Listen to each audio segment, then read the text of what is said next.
There's something about the synchronicity and the karmic energy in the world that when you really dial into doing what you actually want to be doing, that good karma will come back to you in these huge blobs just thrown at you. Ladies and gentlemen, welcome to the Carganilla Online Variety Entertainment Podcast. Here's your host, Paul Carganilla. Hello and welcome to COVE. This is the podcast in which we aim to inspire and entertain you with a wide variety of entertainment, including music, storytelling, poetry, and special guest interviews. Today, I'm so excited we're actually doing a simulcast, really, for both of our podcasts. We have our guest today is one of my absolute favorite podcast hosts. She's the creator of the Unsinkable podcast, which opened so many doors for me, relationship-wise and connection-wise, I should say. No, it's not a dating podcast, but connected me to so many. Not yet. I mean, one day, maybe. Who knows? We'll see where Connect Titaniacs from all over the world. There you go. Oh, yes, like a dating site for Titaniacs. But her name is Leslie Ann Beadles. Her friends call her LA, and she's a writer, historian, and storyteller. She's obsessed with the micro and macro of Titanic, with every person that boarded her in 1912, and what makes her legacy still live on to this day. She has a PhD in American history from the University of Georgia. She lives in South Carolina with her husband. There are 2 frenetic children and a very grumpy cat, and I believe a new puppy as well. We do. Well, I may have a typo in my bio. It's North Carolina. We're in North Carolina. I'm so sorry. That's my bad. Oh, no worries. We're very close to South Carolina. Yes, new puppy, Rose DeWitt Paucator, named not even by me, but by my daughter, who understands the assignment. She also loves to talk about film, literature, and food. I gotta say, her Instagram is such a fun follow because I love food, and she also, enjoys wine and beer, which I do as well. So I feel like we're kind of very similar on a lot of levels. But we're so excited to have her here on the show. And as I've prepped her for our icebreaker intro to tell us everything else that wasn't included in her bio about her in 60 seconds or less. I'm not going to stop you, so we'll see what time you end up crossing the finish line. But are you ready for the challenge? I'm ready. Tell me when to start. Here we go. And 3, 2, 1. Okay.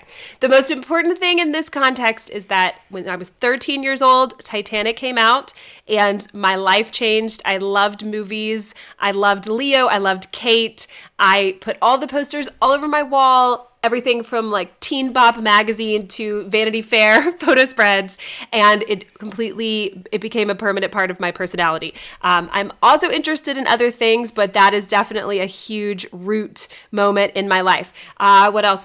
Went to college, studied history, went to grad school, studied history. I've taught, I've written for academic journals. That's so boring. I got sick of that. But I do love teaching and storytelling. Somewhere along the way, I met my husband, who's a software engineer, and he is the most amazing person. I have 2 kids who are 8 and 7. They are getting sick of Titanic, but they're all really supportive. And I really like good restaurants and good food and wine and cocktails and talking about Titanic. I don't know. There we go. What did I come in at? Very good. 106. 106. All right. I was like, I wanted to stay true to the assignment. I was like, I'm not going to cover everything, but I'm going to try to keep it to 60 seconds. That's a fun game because it's really hard to sum up a life in 60 seconds. Well, you learn about what's important to the person you're talking to, and you get to see their personality a little bit. So that's why we like to use it as an icebreaker. And I just got to say, I'm so grateful for you joining us today, and if anybody out there is interested in the Titanic, as I'm sure so many people are, you have to check out the Unsinkable podcast that she has created. She just started season 3 and has been so generous and kind as to invite me to do a simulcast with her. So so from this point, listeners are either listening to this on COVE or on Unsinkable, and I'm going to be asking a lot of the questions, but also Paul's going to, we sort of conceptualized this as an episode of Unsinkable, but then it morphed into us understanding that this should obviously be a COVE episode as well. So we'll kind of go back and forth, and Paul, feel free to ask me questions and I'll ask you questions, and we can kind of follow the general outline that we set out, but I feel free to throw questions my way too, as I really view this as sort of a collaborative episode. And I'm excited. I think the two audiences probably on the Venn diagram mix already a little bit, but I think some people will really be discovering things, which is good. So full disclosure, this started as me. I didn't think I was Titanic worthy of being a guest on Unsinkable, but I had asked LA to come as a guest on the COVE, and she said, "Yeah, let's do it as a simulcast." And I said, "Well, I don't know if I'm Titanic enough," but she said, "You absolutely are. So let's just do this, and we're gonna have a great time." And I agree. No, you absolutely are. I am thrilled to have you because I think everything that you represent on your pod, everything you work on, all of your interests align so much with my podcast, with what I do. And I think great minds think alike, and this is going to be fun. I wanted to start with, we both obviously study the history of the ship, and that is of the utmost importance in every episode that I do, but you are also a super fan of the movie, which we'll talk about, and I obviously am. So I thought it would be fun to just do a little quick fast-paced interview with you about your thoughts on the movie. Yeah. So listeners, I did not tell Paul what I was going to ask. So it's pretty basic stuff, but it's element of surprise a little bit. It's like when Vogue does the 73 questions, when they get a celebrity and they just throw the 73 questions at them, but not 73. So. And I'm definitely not a celebrity. So. Yeah. Hey, I beg to differ. Okay. So most important question, favorite fictional character in the film? Well, there's only a couple. Well, there's a few. Gosh, I love Jack and Rose, but how rich are the characters of Cal and Ruth? Oof. Favorite fictional character, I gotta say probably Cal. Yeah, that's often my answer when I get asked this question. He's like such an old Hollywood like super villain. The way that Billy Zane just acts. I don't know.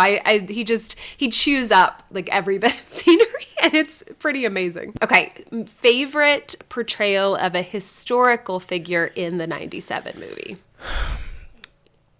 Favorite portrayal has to be, of course, that of Victor Garber. But I thought that so many of them did a great job. I think Bruce Ismay was portrayed so well by Jonathan Hyde. And but I think my favorite character historical is that of Mr. Andrews. So I'll just go with Victor Garber. Correct answer. Okay. I agree. That's mine as well. Although I do have this soft spot for Kathy Bates as Margaret Brown, and the way that character is written is not accurate and has some issues. But I just think Kathy Bates brings such a lovely energy to the parts of the film that she's needed in, and so that's maybe more just on the actor's end of things. Okay, here's an interesting one. So. Obviously, there's a lot of deleted scenes that I think we've seen most of them, although I am convinced that James Cameron probably has like a whole nother vault of them that he will never release in his little Titanic dungeon that he has, which James Cameron, if you ever hear this, I'm not making fun. I would love to come to the Titanic dungeon that you have. It would be a live stream. But I think that there's probably a lot he either considered or maybe filmed and cut, or I don't know, who knows, maybe some that just existed in his head and never made it on film. But if you could choose one scene that we didn't see, like some slice of life on the ship or between Jack and Rose or between Cal and Ruth, anything that you wish was a deleted scene that suddenly would pop up on YouTube and you could watch, what would it be? I feel like with every question I have several answers, but I feel like I love the scene after the third class party when they're just having fun on decks, singing their songs and twirling around. And then they have to say goodbye. And it's like that first date, dropping you off at the front door kind of feeling. I love that scene. I do agree with it being cut for pacing. I wish they kept the part. It's like half of one of the deleted scenes, but when Rose comes down to third class during the day and finds him. Oh, yeah. And it's that beautiful light. She's on the deck and then she goes down below. Yeah. I love that moment. I don't love when they get back up on deck and she starts talking about how she wanted to be a movie star and stuff like that. I'm glad he cut that. So many, and I just have to say, so many of the deleted scenes absolutely should have been deleted. So great job, James. And I'll just say one of the elements of that's still in the film that I love so much and just like made such an impact on me is when the dining room is going under and we've got the plates clinking together as the water starts to carry them. It's just like a couple seconds in the movie, but that really stuck with me. I think after the first time I saw it throughout. So I wish we absolutely hate the chase scene, the action scene with Lovejoy and Jack. But if I could just like edit my answer too, if we could have spent more time in the dining room somehow while it was going under, I think that would have like been That's great. a good answer. That's a good answer because you are sort of left. I've always, as many times as I've watched it, I'm always left when I see those plates falling or when they're running through, even in that edited scene where he took the altercation with Lovejoy out. It's like you're not ready to leave. It is this feeling of I need to see more of how this is happening. And even if he just had second unit shoot a couple of more, it just like the tables and the silverware and the glasses. Okay, final question for our little intro here. If you could have a beer and an appetizer, like sit at a really nice bar, like a nice one, and just sit, and there's not many people there, and you could just talk with one person from the movie, actor, director, crew, just sit there, pick their brain. They want to be there with you and have a beer, and they want to talk to you about it all for an hour. Who would it be? Gotta go with James Cameron. Just have to. What an icon in filmmaking history. And I've had the pleasure of being in his presence a couple of times, but never actually speaking to him. But I'd love to sit down and just talk to him. I don't know, pick his brain. Before Titanic, I was a James Cameron fan. I think my first favorite movie ever was probably Terminator 2.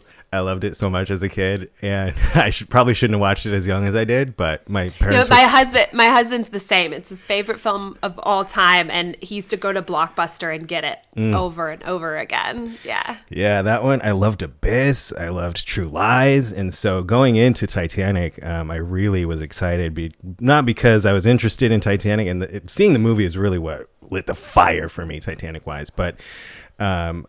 his work is fantastic. He's always been a trailblazer, someone who's 2 steps ahead of everyone else. And I'd just love to chat with him about that. Runner up would probably be Kate Winslet. She's someone I've always wanted to meet, and hopefully someday I will. I feel the exact same. I feel like I would be very torn between picking among the Leo, Kate, sort of Jim trifecta.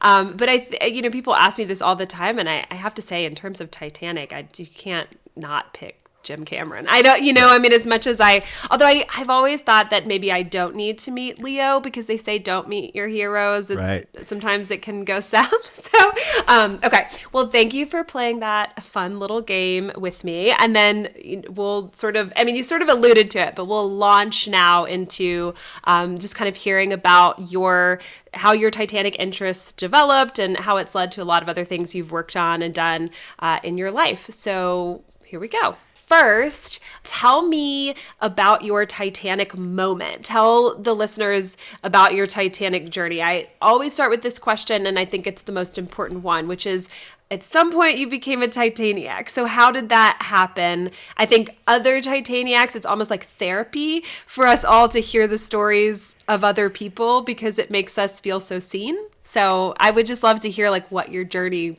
with getting to this point if I had to boil it down to a moment, it's sitting in a dark theater for the first time, being a James Cameron fan and knowing that the film was about the Titanic, but not knowing what I was in for. That joke everybody likes to, I can tell you how it ends. But you got to think there's a reason he made this movie, and knowing that he was such a Titanic enthusiast to begin with, sitting in the theater and hearing the ethereal soundtrack pop on for the first time and just seeing the ocean water and the film title.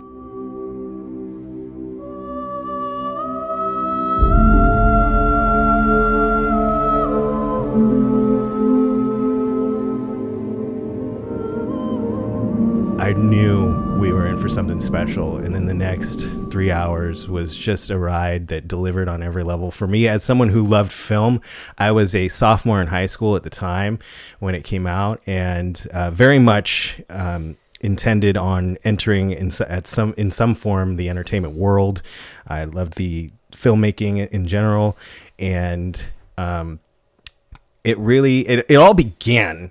I was sitting on my grandparents' Davenport, because they would not call it a couch. It was called a Davenport. Oh my goodness. In the mid 80s. And they had a subscription to National Geographic. And there was the first issue where the photographs came from the wreckage. And I remember flipping through those. I was probably 5 or 6 and just looking at them in awe and thinking, this is at the bottom of the ocean, and there was people who died on this ship, and being that young and feeling like I was looking at a gravesite, it kind of stuck with me. But then, yeah, of course, when the movie came out, it just solidified my love for it. I know it's kind of can be something that straight men don't like to admit. I love the movie Titanic, but I've proclaimed it all my life and have never hid from it. But you're right. There is a sort of, it has this reputation as a chick flick. I think because when it was released, unfortunately, we still lived in a world where there were these like tight boundaries around how movies were perceived, and of course some of that is improving and changing. But yeah. I would agree. I think like straight men are very hesitant sometimes to admit how much they love Titanic, even though a whole lot of them do, to rack up the ticket sales it's racked up every single time it's been released. Those are not all women. There are a lot of men seeing Titanic over and over again. So I applaud you for, like, from moment one, you were out there. You were like, this is who I am, and I love this. I was, yeah. And at the time, my brother was working at the local movie theater. We had one theater in town. I was growing up in a city called Simi Valley here in Southern California. And he could get us in if it was like 5 minutes before the movie started and it wasn't sold out.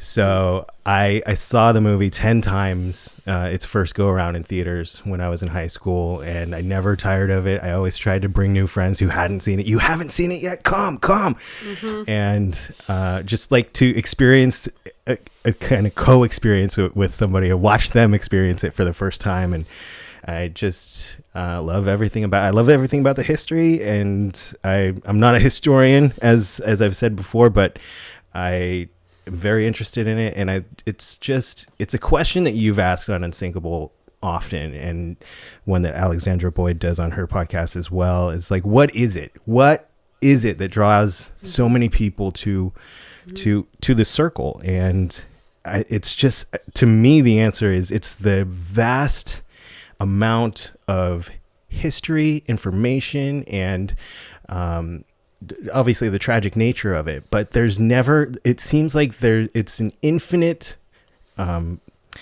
bank of stories, of just connections as well. Everybody has their own connection to it emotionally or historically in different ways. And I feel like while we carry the torch and we're constantly like, we always have to keep the those who lost their lives in the front of our minds. But it is something that just continues to live on and grow. And I don't know if there's a comparable historical event that so many people are still talking about as much as they are about Titanic. There's not, sometimes I think there's not a true, anything that can truly be compared. I've heard a lot of people, say 9/11 or I don't know. I don't think that the parallels are, there's nothing I can think of where the parallels feel comfortable to me. It really does stand alone as a beacon of just a cultural touchstone that everybody knows, a historical touchstone that everybody knows, and in terms of just a cultural obsession. But absolutely, that's the question I'm always trying to ask on my podcast, and other podcasts are answering that question. And I think when people write about Titanic, that's really often the sort of crucial question at the center of what they're getting at. You know what I just realized? I think it's actually going to be perfect because I think, I've listened to your podcast, which is wonderful, by the way. Thank you. And I bet listeners to your podcast are going to enjoy getting to know more about you, and I know you've had your kids on the pod and your wife, and that's so lovely, but I bet people will be really excited to sort of hear you kind of interviewed too, I think that's a fun way to sort of let listeners in to your journey a little bit more. So hopefully they'll like that. But and you feel free to pop in with any, but while we're on the subject of the movie, and we're both super fans, and before we move into more about the big piece and the ship itself, any questions for me about the movie or about, I know it sounds like we have very similar journeys with how we came to love it and seeing it many times in theaters when we were teenagers. So yeah, I know your story because I listened to your podcast as many episodes as I've been able to binge so far since I discovered it. But would you mind sharing with my audience the story about your tattoo? Oh yeah. So that's actually great. And it's funny. I don't even think on my podcast I've really talked about it a lot. So I have, and I guess I'll hold it up since we may post this video. We'll post the video probably too, but it's sort of hard to see at this angle. When I was a kid and I saw the movie 13 times in theaters, and then, I don't know, guys, really, I used to act out scenes from the movie with friends at slumber parties. Like, it was a sickness, we were like the cultural moment that movie was, especially for teenagers at the time, just, so we would get like the big bulky video cameras. My dad had one, and we would film each other singing My Heart Will Go On and things like this.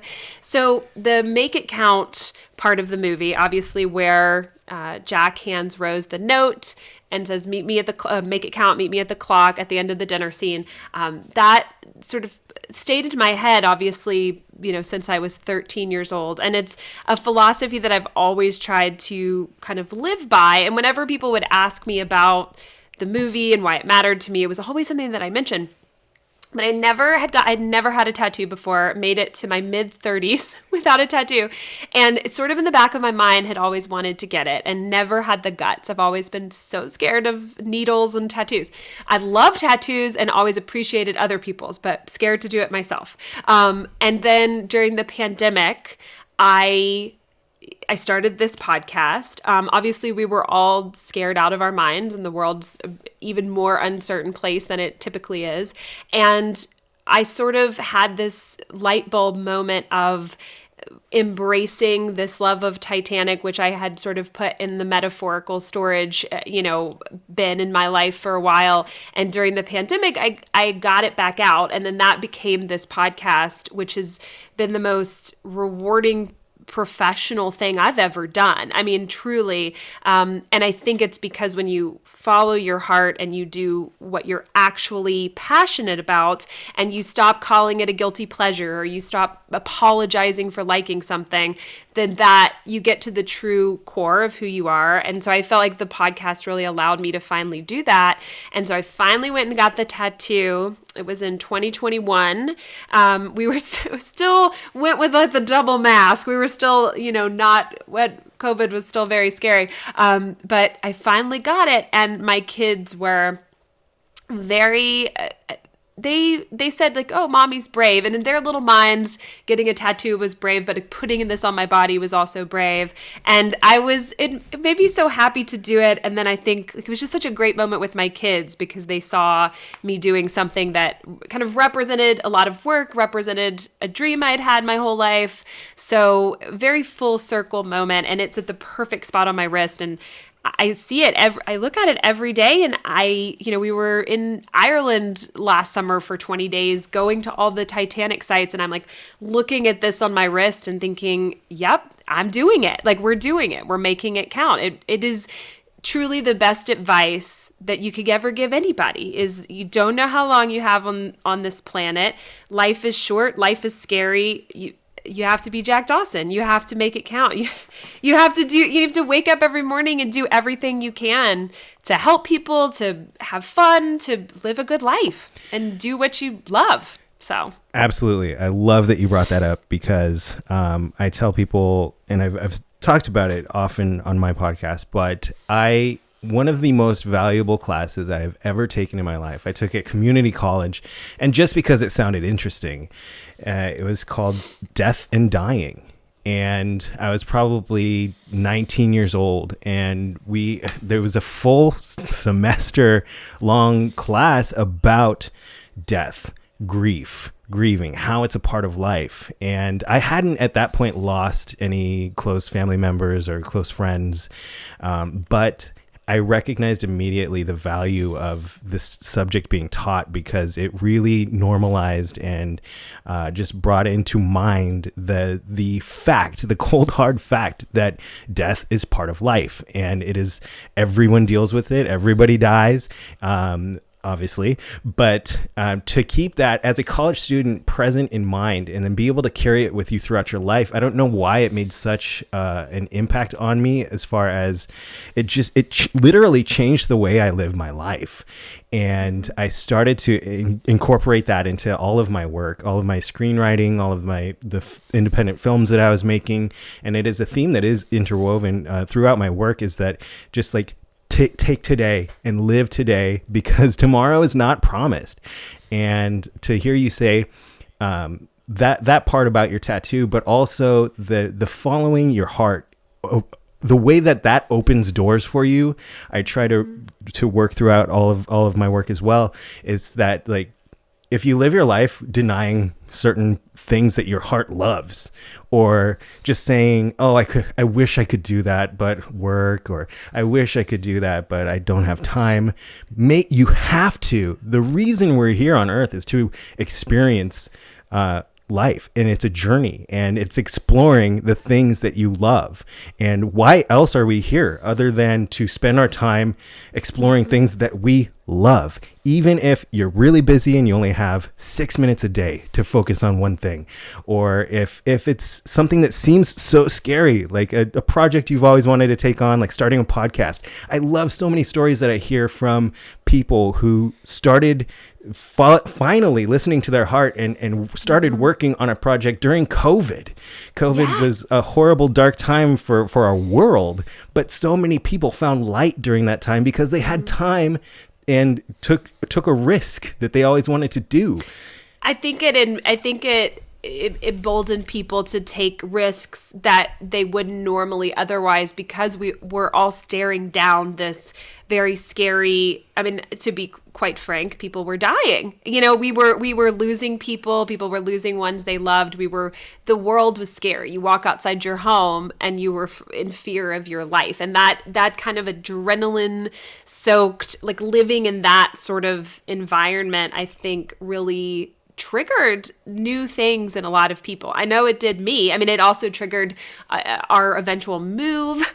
I mean, COVID was the time that we decided that we don't particularly like where we live, and we want to make some changes, and we want to show our children that we are going to chase what we love, be where we want to be, try to set the example of don't worry about what other people are saying. You go and be where you want to be, do what you want to do.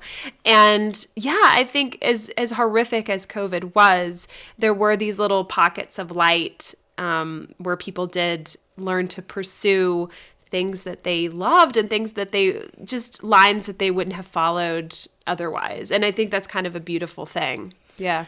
Yeah, and just piggybacking on the Titanic and why I think it affects so many people and sticks with people is the idea of our mortality. Like I mentioned, tomorrow's not promised, and all of these people, these 2,223 or 24, depending on who you believe, people that were on the ship, they believed they were on an unsinkable ship. They had no idea like that the mass that they attended that morning was going to be their last. They had it was the furthest thing from their minds. And even as it's going down, people think we're still gonna be okay, right?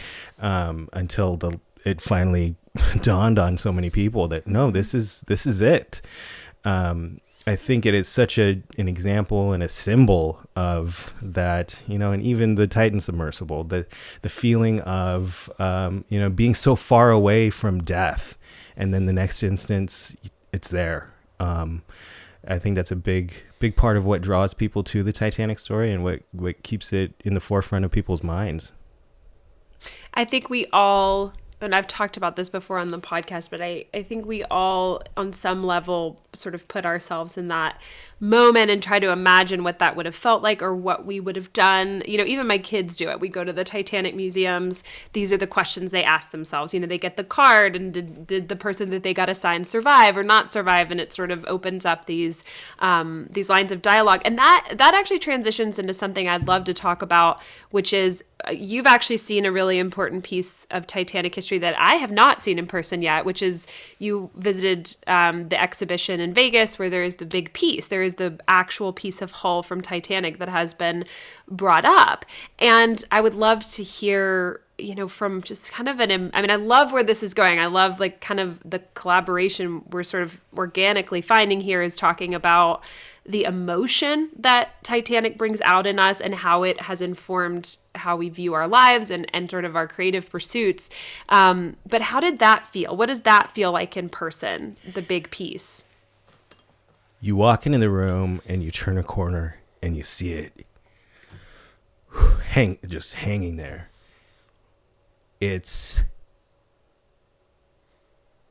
I got goosebumps all over my body and I still feel it today. Like, it's like looking at a loved one's, maybe like at a wake. Maybe I could describe it as a viewing.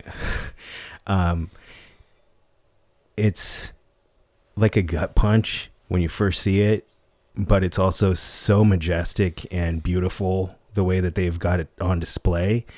And it's you feel it. It's a palpable feeling in the room. It's like being, I think I described it to somebody, like being in the room with the ghost of a loved one, and they're there. Like, I don't know if you believe in mediums, but if you were to have like a seance or a medium reading and somebody said your father's here, like that kind of a feeling. Some of the windows, the glass is still in the porthole windows. And one thing that just struck me was like someone looked out these windows, if not the day that it went down, like leading up to the days that it went down, and looked out at the ocean. And now it's a piece of history, but it's also, it just feels like it's alive. Mm-hmm. And it's astounding, really, that they were able to pull it up off the ocean floor and that they've had it on display there at the Luxor in Vegas. But it's an experience that I wasn't really prepared for. And I wanted to stay in there all day and just stare at it. I had my kids with me, but they've got benches in that room. You can just sit with it. And it feels like being in a cemetery kind of. I mean, it sort of is. And many, similar to how some cemeteries aren't necessarily bodies, but are made of concrete memorials or mausoleums or whatever it may be. It's like a space of memory. It doesn't have to actually be about bodies. But I've heard other people say something similar, which is you kind of want to sit. I'm glad they have the benches. Like, you just want to sit there for a while and just kind of be with it. Yeah. And what's interesting is that this episode will be coming a couple of weeks after I do. I'm actually about to release it as we're recording this, so maybe like 3 weeks. But an interview with someone who worked at Titanic Belfast and has been a really vocal member of the Titanic community in terms of the artifacts and some of the politics around the back and forth of what has happened to some of the artifacts. And we did get into a very blunt and open conversation about the sort of ethics of artifacts and that sort of thing. So listeners on my podcast are going to be coming fresh off of a really kind of, and showing both sides, kind of just a debate, he and I actually have very similar viewpoints. So it's not a debate between him and I, but just kind of talking about all of this and what it means. And so for my listeners, I think that'll be a great kind of pathway to this too, like hearing firsthand what it was like to interact with one of those, which in that interview, he and I talk a lot about the emotionality that is, that the importance of the artifacts that are here. They are here among us, and what do we do with them? We have to make sure that they are preserved as well as possible and they reach the biggest number of people as possible. And just to hear you describe that, it's very moving, because I think as a historian, I think about this all the time. I love museums. I love house museums. I love big museums, but I think my favorite museums are ones that are just, so-and-so lived in this house and the cutlery that they used is still in the house. And I think that for Titaniacs or for just more casual, I want to learn about Titanic. The physical is so important. Like, to be able to, obviously we can't touch them because that wouldn't be good for them, but to see them and be in the room with them is a very educational experience, I think, for us all, whether it's, learning the facts or whether it's sort of almost an emotional education. Kind of thinking about the end of the movie, really, when Brock Lovett's talking about how, it sort of does always go back to that, that like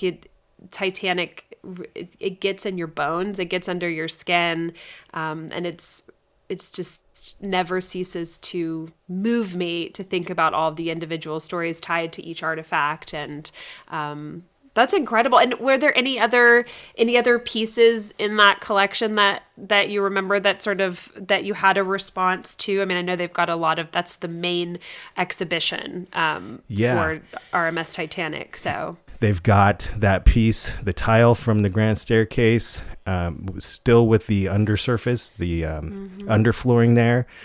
That was pretty wild to see. And you hear about all the champagne bottles that were recovered, but there's a champagne bottle there still with the champagne in it. Those are a couple of my favorites to be able to see. And I just love, they got a wall full of the plates and the silverware and everything that they've brought up. They have the bowls. I'm sure you've seen pictures, the au gratin bowls that they found. It's my favorite. I've never seen them in person, but whenever I've done lectures before, on artifacts. And when I bring that slide up, it's always my favorite one to just talk about. And then that always leads into a conversation of like, who was doing the serving and who might've eaten out of these. And you take an object and you can tell 100 stories. Yeah. So those are probably some highlights for me, but the whole thing, I mean, if anyone out there hasn't been, I you got to get there to see everything they've got at that exhibit there at the Luxor. Mm-hmm. Yeah, I've got to make it there one day. I know people ask me about it all the time, and given what I do, it's sort of shameful. I'm like, oh, I've not been there. So tell me how, again, it's similar to what Alexandra is always talking about on Titanic Talk too. just how your love of these things and your passion for this, whether it's the film or the ship, kind of informs what you do and how it's sort of part of your personality. Because I know it is for me and I know it is for you. We've talked about it, and I would love to just hear how it informs your life and some of your goals and passions. Well, I'll take it back to the beginning. I always, like I mentioned, wanted to be involved in film in some way in my career. And I studied theater and acting in college. And right out of college, I got hired by Disney as an actor and an improvisational performer in the Disney theme parks. And I worked there full time pretty much for about 15 years. And during that time, I was teaching myself the art of independent filmmaking. I didn't go to school for filmmaking or screenwriting, but I was picking up books and I was learning about it. And it was like, I'm going to date myself, but I already have anyway. We're like within a couple of years of each other, so don't worry. It was like around the time where YouTube became a thing and Facebook became a thing, and I could see how we could make these short films or web series and put them out where people would see them. Because back when I was a kid, I was making movies on that shoulder camera like you described, and I had 2 or 3 VCRs all sitting next to each other, hitting play on one and record on another. That's how I would edit.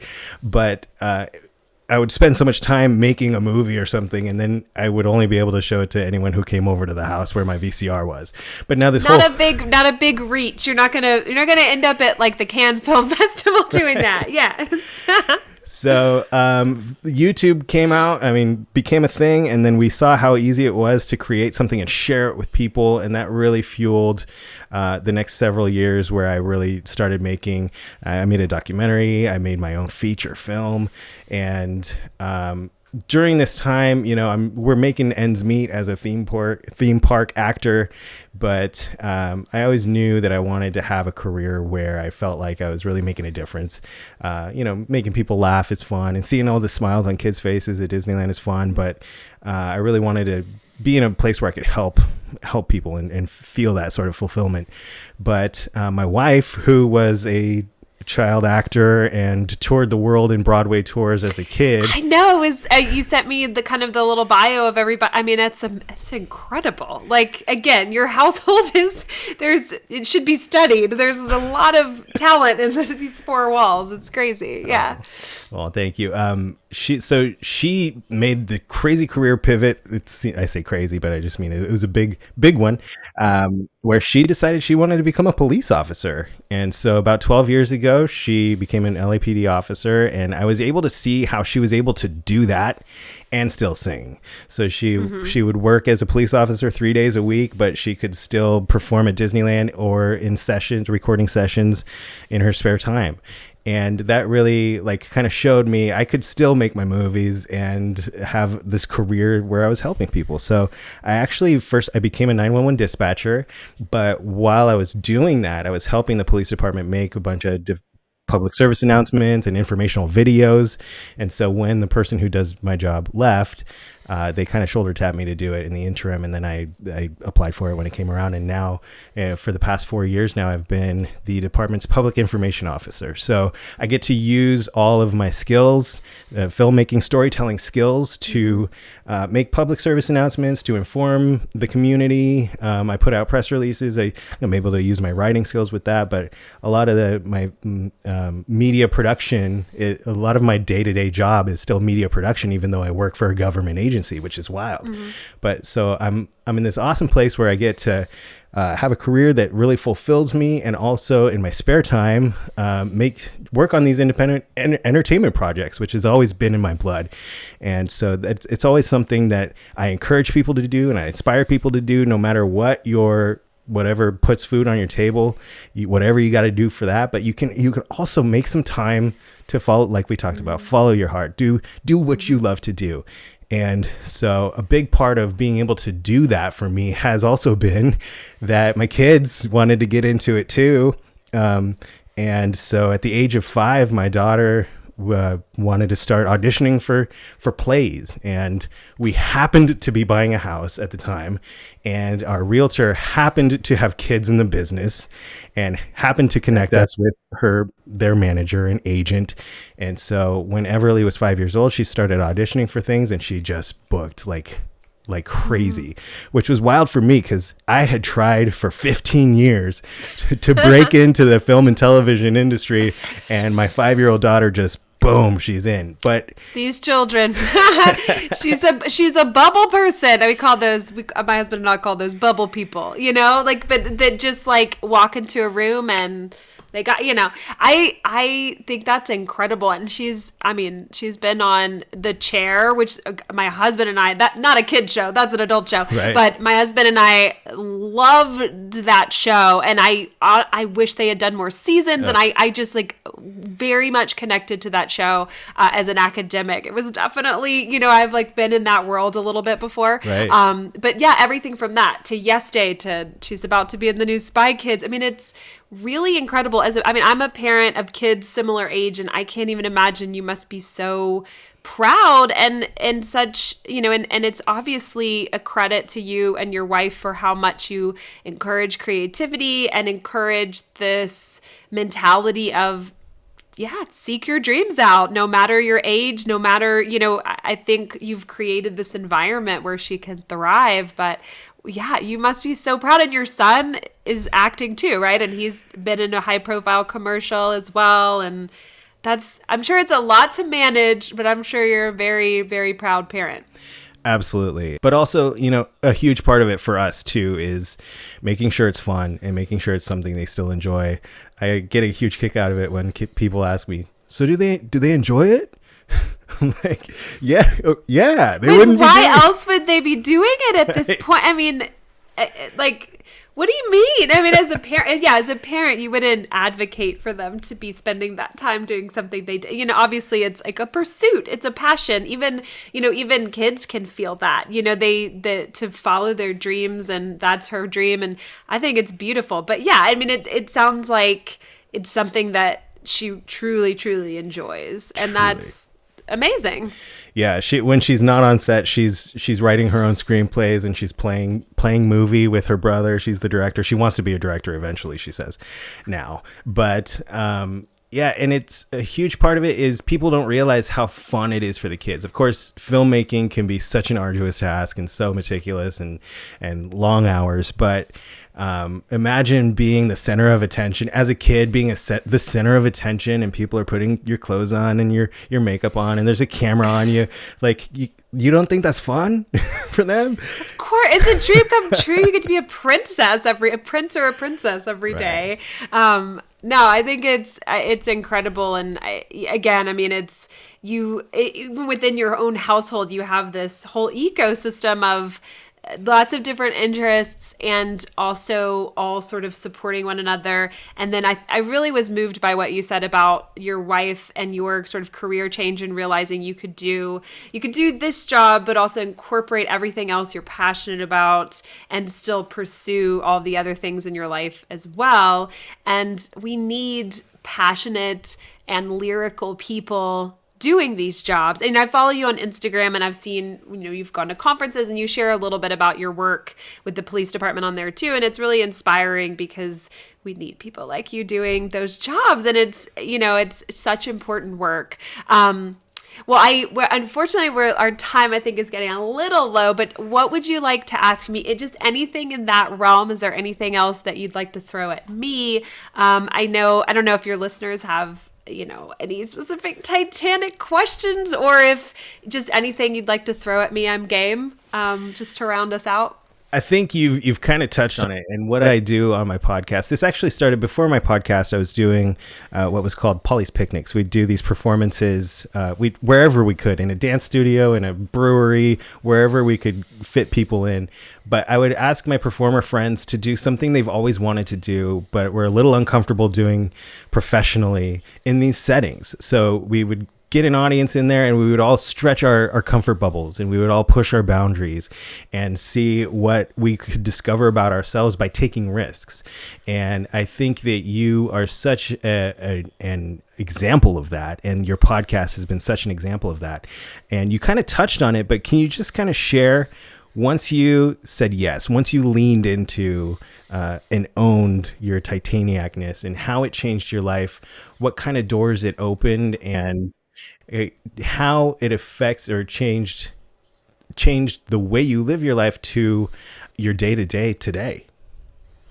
It really has, which is the crazy thing. And I think it's sort of a double whammy of coming out of COVID. I mean, obviously COVID is still with us, but we've emerged, and we've kind of all, back mostly to pre-COVID just sort of interactions. But coming out of COVID and sort of reemerging from a cave, as we all did, and then, but coming out of it, having started this new venture, I think it was even more of a sort of potent difference. But yeah, I mean, I'll go ahead and be very blunt. I know your podcast is about just honestly talking about all these things. I did a PhD in American history, and I spent a lot of years in strict, true academic world, and unfortunately, that's not a world that is very nice, or it's getting better. But when I was there, just not a great space for women, and particularly young women. And I really had to navigate doing all the work, which is a lot of work. People don't realize how much work, like a humanities PhD is. It's a lot. Yeah. And they, working as a TA, and you're teaching, and you're quite frankly doing a lot of the grunt work that the professors don't want to do. You're grading papers, you're teaching breakout sessions, you're, all while doing your coursework. And so it was just a very hard experience, worthwhile. Glad I did it. It, set me up with skills in life that are so crucial. But I spent a lot of time in academia sort of fighting what was a very male-dominated space, wanting to be more creative with my writing, more lyrical with what I was doing, not fitting in a box that academia often is. And I've had great mentors along the way, and there's some wonderful people that I learned from. So it definitely wasn't a, overall negative experience, but it was challenging. And when I realized that I didn't want to follow a very typical path. I worked in public history for a little while, worked at some museums, and that was really fun. And I was sort of on a path of trying to figure out how I wanted to use these skills. I have been interested in history since I was 4 years old, and I wouldn't put a book away. And to this day, whether it's for the podcast and it's Titanic related, or it's right now I'm actually reading a lot about the history of slavery in the United States, just because that's an interest of mine right now and I'm trying to learn more. I just sit with books and a highlighter, and I've been that way since I was a kid. And so I was on this journey to figure out how I could use this love of history in a way that was more true to myself. And that's how the podcast came about. And so it really has changed my day to day. I think I'm a happier person. I'm a more fulfilled person, and it's literally taken me all over the world. And I tell people this, and I don't mean to sound preachy, because I'm 38 and I just realized a lot of this over the last few years, but really, truly, like, if it's something that people tell you should, that's too cheesy to love, or, oh no, that wouldn't make any sense, don't do that. But if you want to do it, or it's something you love, just do it, because there's something about the synchronicity and the karmic energy in the world that when you really dial into doing what you actually want to be doing, that good karma will come back to you in these huge blobs just thrown at you. I mean, I get emails from people all over the world every day. Do you want to work on this? Do you want to talk about this? Can we have a Zoom call? I want to collaborate on this. That's never happened to me in my professional life, or getting to travel literally around the world to these Titanic sites. And I'm just in awe, and I'm thankful for every minute. And I know it's a privilege, and I get emotional when I think about it, because that I've never experienced that before. Again, I made it to my mid-30s and had never experienced, like, oh, this is what it's like to really work but love what you're working on and have doors open without having to, like, knock him down with an axe. Like, well, let's get a Rose moment in there, from the movie. But yeah. So anyway, that's a very long-winded way of saying it has changed my day-to-day. I am a happier and more fulfilled person. And I think for my family, it's really changed day to day because we've been traveling a lot more. Titanic has sort of opened up our family specifically to travel, which I think is a weird sort of, result on that. But coming out of COVID, it's resulted in us traveling more, and that's kind of become part of our family identity. And so, yeah, I think if you asked any member of my family, they would laugh and say, yeah, Titanic has changed our life. And it's wild, it really has. I love to believe that when you follow your heart, the world opens up. And that's a perfect example of that. Mm-hmm. It really does. It really does. And it's not always easy. And it doesn't mean that things are going to be perfect or that suddenly, your whole life's going to be a golden road, with, right. And no strife. You still have to go through a lot of strife, but it's, but I think if you have that core and that center, you have a foundation that, makes everything else better. And it's, I joked about bringing it back to the Rose moment, but with the axe, but I think, like for you and I to sit down and have a conversation that we're then going to publish on the internet for people to see. I mean, it's such a moving, this thing that we both love connected us with other Titaniacs. We have a conversation and then we sit down and we talk about life goals and what we've experienced and our kids. And it's kind of amazing. Here we are. It did this. And so it's a very full circle kind of feeling, I think. I love it. And I cannot thank you enough for having me on and co-casting with me. I love, I'm going to call it a co-cast. And we've got to think of a fun way. Maybe by the time people are listening to this or seeing this, we've come up with a good title.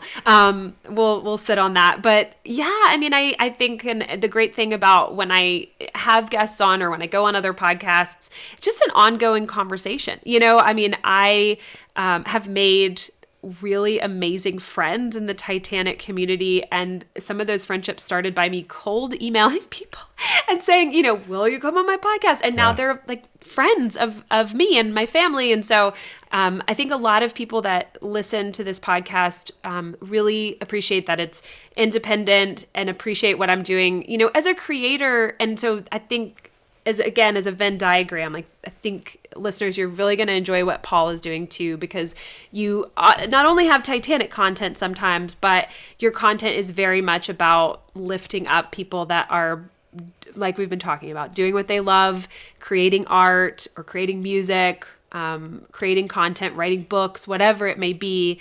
So I think there's a huge crossover there in interest. So I encourage my listeners to check it out. Absolutely. And thank you so much for being here. This has been a wonderful conversation. Thank you again for having me. It's been an honor.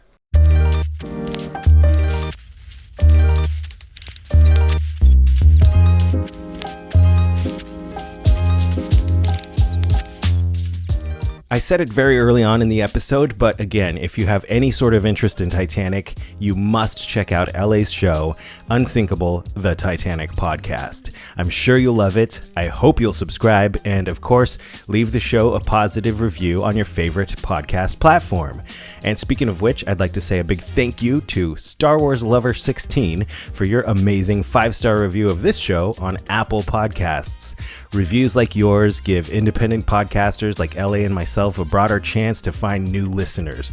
So thank you, Emily, and all who have reviewed the show in the past. Unsinkable is also on Patreon at patreon.com/unsinkablepod. I invite you to drop in over there, check that out, consider becoming a patron. And of course, if you haven't yet, please drop into the COVE community and consider helping this show keep going and growing at patreon.com/COVEpodcast. Thank you again to LA, and thank you to everyone who tuned in. We'll be back again next Tuesday with something completely different, but have a great week in the meantime, and of course, make it count.